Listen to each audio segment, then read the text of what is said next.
Good morning to all my friends and family, and welcome to Jim's 5 a.m. club. It's about 5:30 on Thursday morning, and I'm here at Martin Place, and I'm just heading to work. But what I'll do before I get to work is I'll do another book summary, share another book summary with you today. And the book is a classic. It's an absolute classic, and it's entitled The Prince by Niccolo Machiavelli. Niccolo Machiavelli, and the book is as old as 1513. So a book which is a classic, as we said, an absolute classic, which has stood the test of time and has a number of important lessons for lots of people, especially those who are in leadership and those who want to try and leverage the teams, the people and the situations that they have around them. Anyway, let's go on a walk and talk and just see where this leads us. So one of the points that come out of the book is a quote, and the first quote is, "Everyone sees what you appear to be, but few will ever experience who you really are." So an important sort of starting point to basically realise that there's a lot of perceived power and perceived presence in the world, but what is real and what is make-believe is hard to distinguish many of the times. So we'll move on, and the first real point that come out of this book from this author is that countries that are easy to conquer are hard to rule, and vice versa. And this also applies to markets. So I guess the point to come out of this is that if you do something and it's an absolute struggle to do, then it tends to be worthwhile. And similarly with marriages, similarly with markets, similarly with jobs, if it's too easy, if it's far too easy and it flows in a way which is not natural, then the chances are that it won't last. Because, as we said, if it's easy to get, then it's easy for other people to get. And if it's easy for other people to get, then it's easy for you to lose.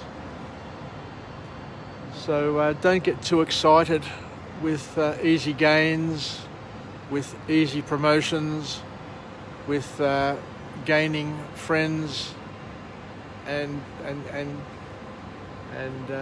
having friends who are easy to win over, because as we said, they'll be easy to win over for other people. And the same goes for women or partners. You know, if your partner's easy to win over, and then they may be easy for other people to win over as well.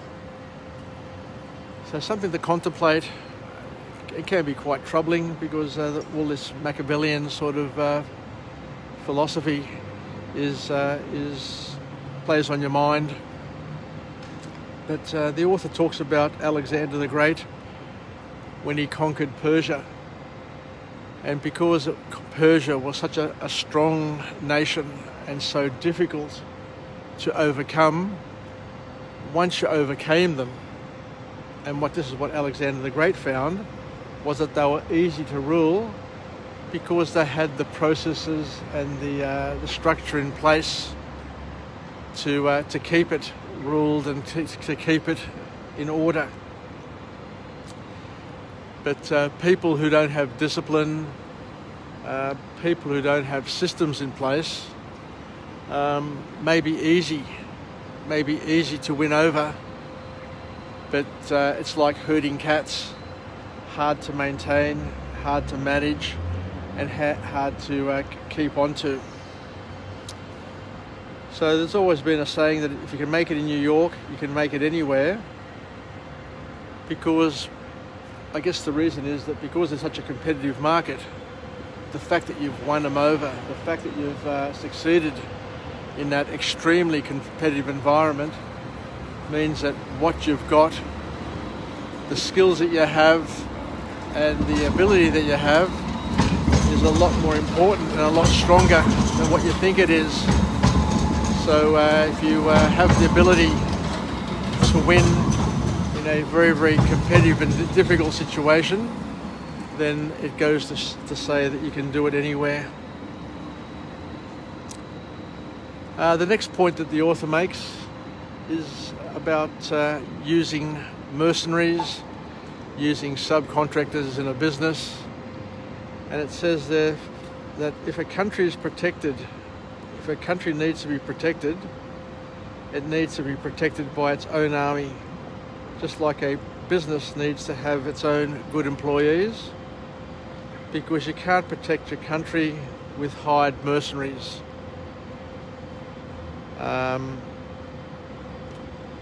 It's okay to have mercenaries when you're attacking other countries, but when you're protecting your own country and defending your own country, then it may not be a good strategy, because mercenaries are loyal only to money.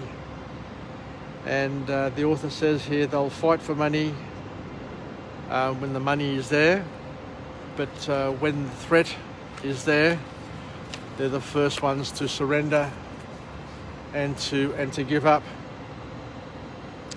And mercenaries, as we said, are loyal only to money and can quickly change sides and become your opponent.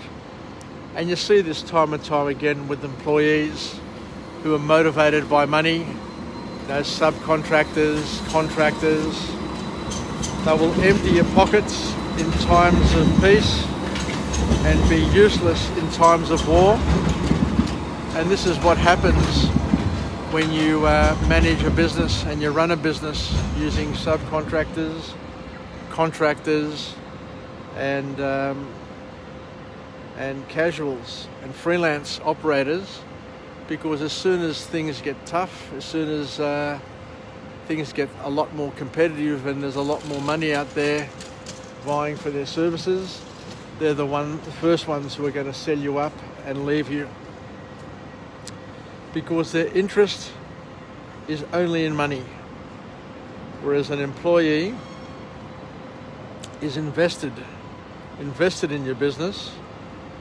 So if you really want to build something for the long term, you need to commit to it. You need to commit to them so that they can commit to you. And it happens all the time in relationships, and you see it. If somebody's not willing to commit to you, to put a ring on your finger, so to speak, then they're not going to be with you when the times get tough, potentially. So there's always an important reason why people get married, why people make a commitment to each other, so that they're invested. They're invested in the relationship, they're invested in the long-term picture, the long-term vision, and you can depend on them, because when times get tough, when the money runs out, when health is no longer guaranteed, then they're more likely to stick it out and love you and continue to love you, rather than just be with you for what you're able to offer them and to bribe them, so to speak. And the last point in this book talks about advisors. So you need to pick your advisors, the circle of people who you trust, and most importantly, you need to know when to listen to them and when to ignore them. This is a very, very important point, because a lot of people opinion shop, and they've got lots of people who they ask advice of, and yet, you know, what happens is that they're always taking opinion and taking advice from people, but not being all that willing to make decisions themselves.